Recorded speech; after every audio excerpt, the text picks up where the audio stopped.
আমি অন্যান্য অনেক জায়গায় শুনতে পাচ্ছি যেটা নিয়ে লুকোচুরি করছে, লুকোচুরি কিছু না, আন্টি নামলেস আমরা যদি বলে দেয় যে না আসবো না। গতকালকে রাতেও আমার আমার পার্সোনাল আমার সাথে যা হয়েছে টেক্সট মানে সে বলছে তুমি আমার একে বলছো, সেখানে আমি ট্রাই করতেছি, তাকে বলছো, সে দেখি কি করতে পারে। এখন এর চেয়ে বাইরে আমি কি বলবো বা কে কি বলবো, সবাই একসাথে আমি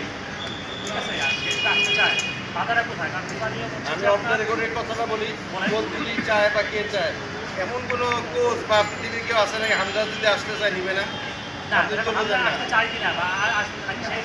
আমি আপনারা বললাম যে কালকে রাতে লাস্ট টেক্সটে যে কথা হয়েছে সেখানে বলা হচ্ছে যে হামজা বলতেছে যে আমার এজেন্ট যে আছে সে ট্রাই করতেছে তুমি ফরওয়ার্ড করছো কিনা, তো আমি বলছি যে অফিস থেকে ফরওয়ার্ড করা হয়েছে, তুমি চাও আমি ফরওয়ার্ড করছি। Next question. Okay, thank you so much. পরশুদিন কয়টা বাজে যাবেন? শিডিউল দিয়ে দাও।